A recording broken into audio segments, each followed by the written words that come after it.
365 Sports. Welcome back to another episode of 365 Sports Mizzou, a rogue media podcast hosted by myself, Davis Wilson. Thank you for being here. Happy Monday. It's going to be a good week. It's Groundhog Day today. And I think the groundhog saw his shadow. Phil saw his shadow. So that means 6 more weeks of winter. So do with that information what you will. I'll probably watch Groundhog Day later today. I feel like it's, a good holiday movie. Groundhog Day. Bill Murray's great. It's a great movie. Maybe I'll watch that later. But now we've got a podcast to do. And I just went for a little bit of a bike ride.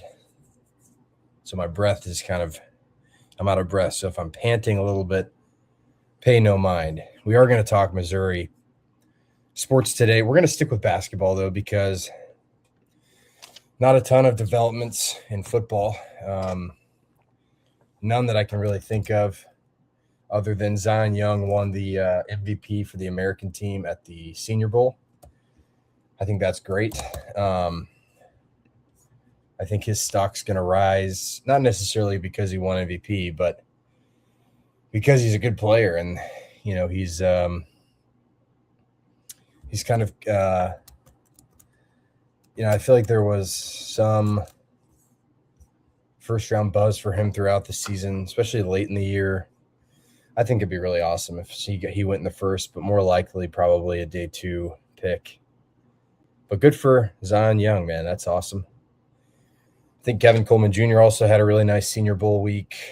Chris McClellan, I saw a few clips of him. So seems like to me, Missouri's doing pretty well in that field. That's all really I have for football. Basketball, however, we have some news. Missouri played a game on Saturday, the 31st. They hosted Mississippi State.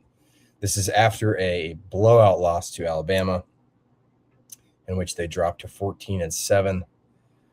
Mississippi State is 11-11. They went into the matchup 11-10 and 3-5 in the SEC. So it's not like this team was great. It wasn't by no means was this a really good team. It was top 100 in both KenPom and net rankings, but closer to the 90 mark than, it wasn't super impressive. But this team has great players. They have been competitive at times this season. They beat Texas. They beat Oklahoma. They beat LSU by a lot, which is a team that Missouri lost to. So they beat Memphis. So basically, I guess all that to say, they haven't been totally useless all year. But Missouri hosts them and wins the game. A much-needed bounce-back win for Missouri, 84-79. Missouri got off to a really great start in the first half. Was up by double digits throughout kind of the game. Got a little closer at the end, but they do pull away. Missouri wins 84-79. They move to 15-7 overall, 5-4 in the SEC. So they're kind of bouncing back and forth. 500 over 500, lower than 500. They're kind of teetering along that line. Now they're above 500 in the conference. And that was a big win. I mean, there have been a lot of moments this season for Missouri where it feels like they could collapse. I've talked about this a lot, but the Kansas-Illinois week stretch where they lost to Kansas and Illinois by a lot of points felt like it could be felt like it could be something that really derailed the season. But they bounced back and they beat Florida. And Florida, by the way, they beat Florida by 2. Florida, if you're wondering, is really good. Florida just beat Alabama by 23 points. Florida's good. And then they beat Missouri. Sorry. Hold on. I got to sneeze. I'm going to pause while my allergies are nuts. Sorry. Then Missouri, of course, beat Florida. Sorry, after Florida, they beat Kentucky. And Kentucky is 15-7 as well. Just beat Arkansas in Fayetteville this weekend. Beat Ole Miss, beat Texas, beat Tennessee. They're on a bit of a run themselves. So that's 2 good wins. So you're thinking, okay, Missouri's bounced back. Maybe they're a really good team. They respond to that stretch by losing to Ole Miss, beating Auburn, losing to LSU, losing to Georgia. So losing 3 of 4, all games that you feel like they should have won. Deflating. They find a way to scrape one out against against Oklahoma. 2 buzzer beaters needed. And then they get stomped by Alabama. And this is the point where me specifically, I said, all right, you know what? They fought pretty hard, but this season isn't the year. This team isn't the team. Anthony Robinson Jr. has not been good enough. The young guys that they were counting on to get better haven't been good enough. It's just not going to work. And they respond to that with a win over Mississippi State, which, again, Mississippi State isn't the best team in the world. Gosh, I'm sniffling. Sorry. But they're an SEC team that a win's a win. All right, let's go through this. I'm going to go get my cup of water. Stay right here.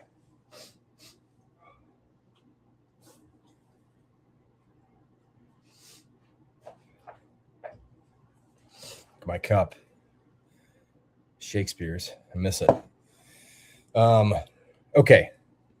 Missouri is led in scoring in this game by Mark Mitchell, of course. He's got 19 points on 5 of 14 shooting, 1 of 4 from 3, goes 8 of 12 from the free throw line. He has 7 rebounds, 4 assists, and a block. Mark Mitchell leading the way as usual for Missouri. He is averaging 17.5 points per game this season now. Really good stuff. T.O. Barrett has solidified himself as this team's starting point guard. He scored 16 points, didn't shoot that well, was 3 of 11 from the field, but got to the line. He shot 8 free throws, made all 8 of them, grabbed 8 rebounds, 4 assists, 3 turnovers, a steal, a block. This is your new point guard. It's not something I would have predicted at the beginning of the year that he takes over Anthony Robinson's role, but he has. They kind of switched roles. Trent Pierce, I think this is his first start of the season. They move Jacob Cruz to the bench. Trent Pierce enters the starting 5, plays 30 minutes, scores 13 points, made some huge shots that really gave this team some momentum when they needed it. He was 5 of 8 from the field, was 3 of 6 from 3. They need him because this team is a different team when he's good. And then lastly, Jaden Stone played 33 minutes, 11 points, 2 rebounds, 3 assists. Didn't shoot great, but it is what it is. Off the bench, you have 2 guys play 20-plus minutes. The first one is Jacob Cruz. Played 20 minutes, scored 8 points on 3 of 4 shooting, 2 of 3 from 3. He started out such a great shooter, kind of maybe the last month or so has regressed a little bit from behind the arc. Moving him, I predicted this when Trent Pierce came back. Like, this was an opportunity.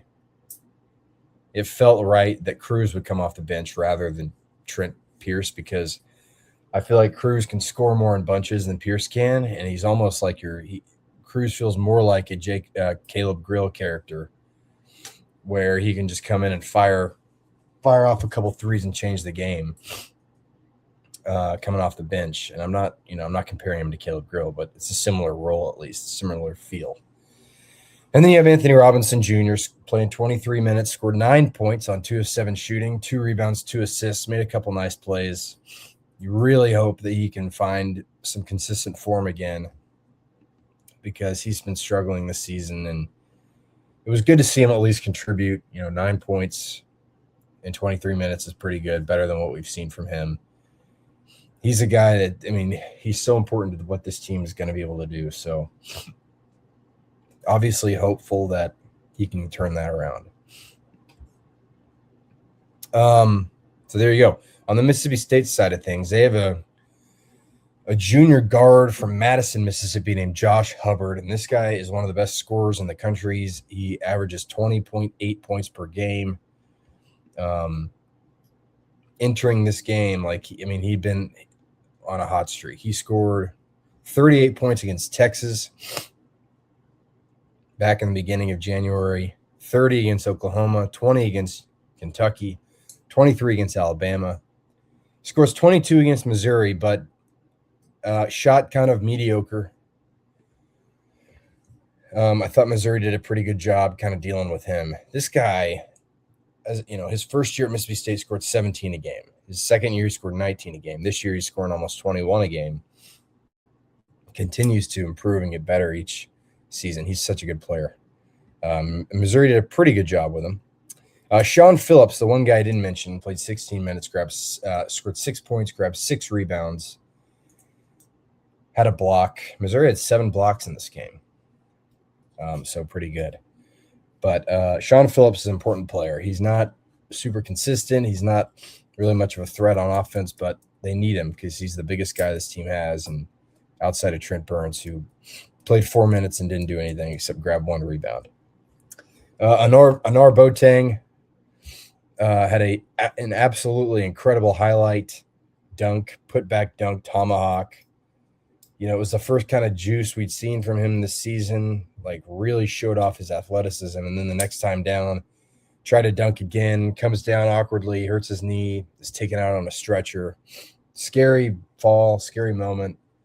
I don't know when exactly he'll be back. Dennis Gates said, though, 9 times out of 10 he'll be out for the rest of the season, which is a bummer. He hadn't, it's tough because everybody wanted him to be so great, and he's I don't know. He was a borderline 5-star recruit out of Arkansas in high school. Didn't play at all last year. Role didn't really get much bigger this year. Was struggling with injuries early on, and you really didn't get a ton from him. He's another guy I thought would be able to contribute more than he has, and finally kind of gives you an exciting flash. Gets hurt right after that. It's definitely sad. Thinking of him. Hopefully, it's a fast recovery and allows him enough time to get ready for next season. If in fact he is missing the rest of the year. I don't think we've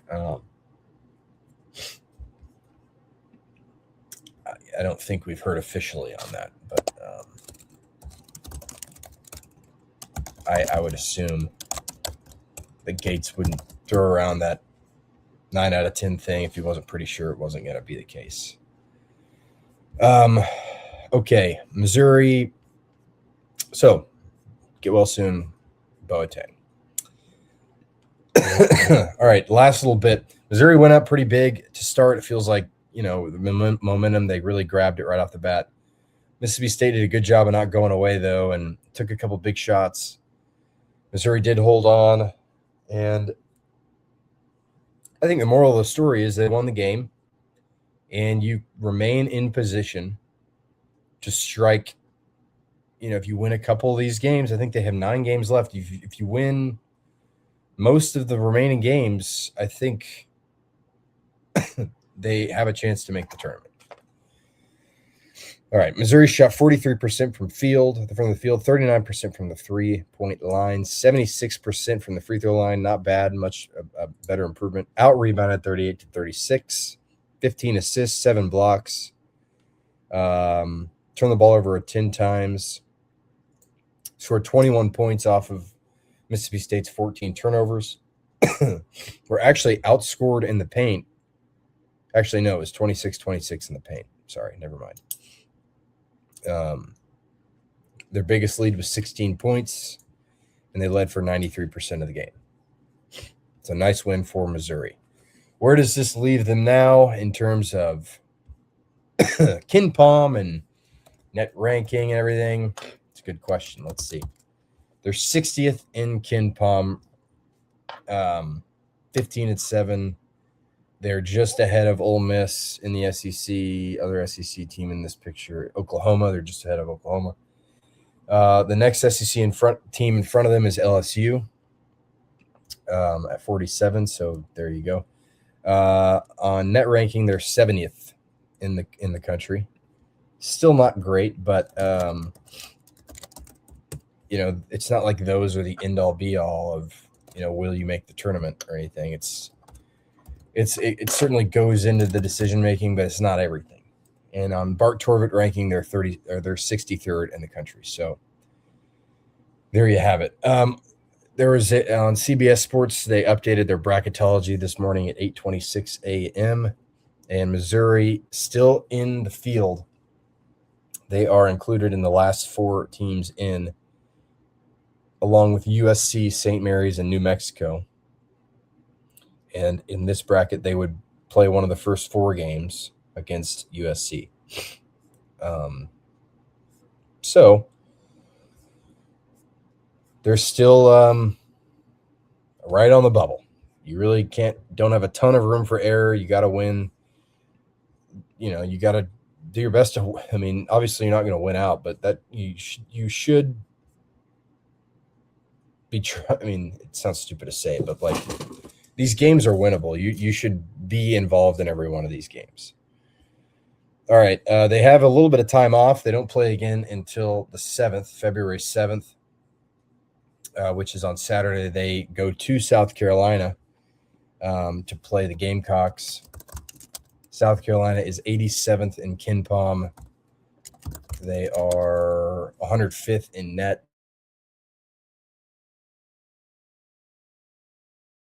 These are the types of games you got to beat the teams that you're on paper better than. So you got to beat them. On the 11th, they travel to College Station to play Texas A&M. Texas A&M has been great. This will be a really big test for Missouri, an opportunity to get a big win, but playing on the road will be tough. 1, 2, 3, 4, 5, 6, 7, 8. Oh, shoot, I miscounted. 1, 2, 3, 4, 5, 6, 7, 8, 9. 9 games left in the season. I was right. So this is how it goes. It's at South Carolina, at Texas A&M, host Texas, host Vanderbilt, at Arkansas, host Tennessee, at Mississippi State, at Oklahoma, host Arkansas. So you have 4 more home games, 5 on the road. Feels like, I mean, obviously it's going to be tough, but it feels like you got to win all the home games, which will be Texas, Vanderbilt, Tennessee, Arkansas. Obviously, that's a very tall order, but playing on the road against any caliber SEC team will be tough. If Missouri can win 5 or 6 of these games, I feel like, and maybe win one of the SEC conference games, I feel like they should feel good about themselves on Bubble Day, Bubble Sunday, Selection Sunday, Bubble Day. So, I mean, it's not over yet, and it feels like it's been such an up and down season, but they're still right there, and they do have a chance to still find their way into the field. And I think that's that's really important that you find a way to do that, regardless of how you feel about how the rest of the season went. You got to find a way. You got to find a way to do it. For the record, on ESPN's Joe Lunardi's bracketology, he has Missouri as the first of the next 4 teams out. This was updated before Missouri beat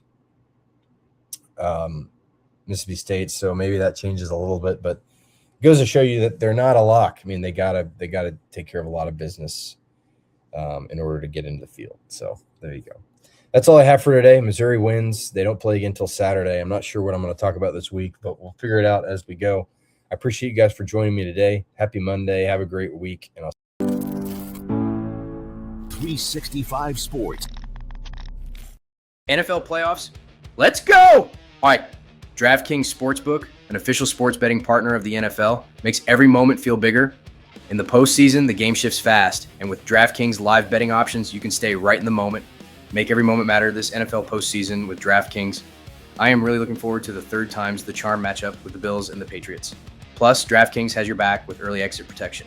If the player in your eligible NFL prop bet goes down at any point in the first half, you still get paid in cash. With DraftKings, you're covered through the entire half. Why bet player props anywhere else?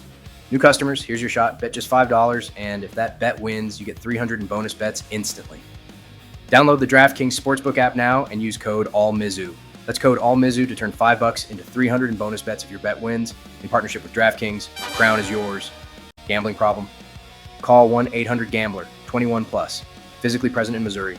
Eligibility and restrictions apply. Bet must win to receive bonus bets which expire in 7 days. Additional terms at dkng.co/audio. Limited time offer.